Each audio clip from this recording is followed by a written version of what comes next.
What do you need to get started with photogrammetry?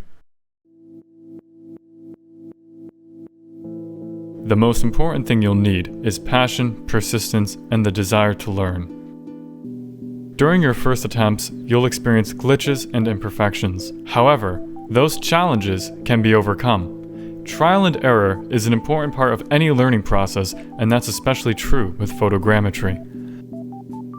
In this video, I'll be listing out the tools, hardware, and software you'll require to begin working with photogrammetry.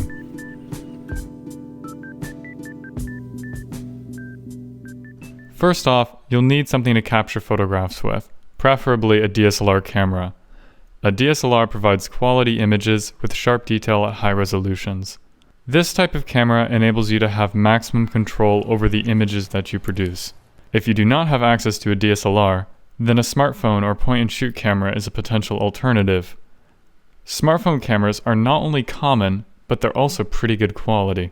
Overall, the main requirement for any camera that you choose to use is that it must have manual settings. Manual settings means that you're able to control the amount of light that you let into the camera.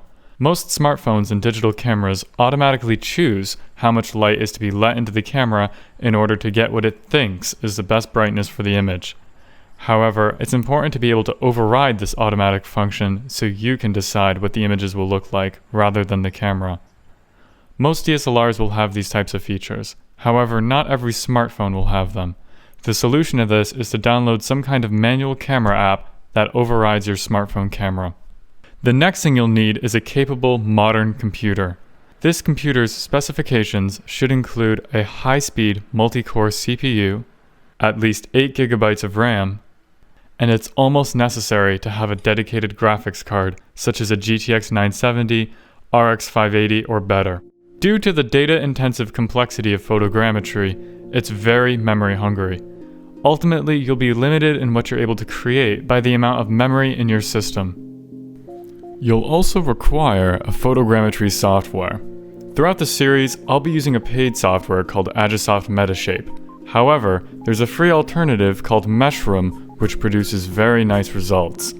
There's a few other solid photogrammetry softwares out there, so I've left a link in the description to a list of them so you can see what your options are.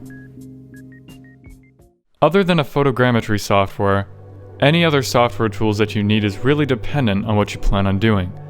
It's useful to have an image editing software such as GIMP or Photoshop, and some 3D softwares such as Blender, Substance Painter, or Mesh Mixer as examples. For game projects, you can use free game development software such as Unity or UDK. I've left links to all of these different softwares in the description so you can begin exploring them. In the next video, we'll learn methods on how to create great photographs and image sets for processing them into 3D models.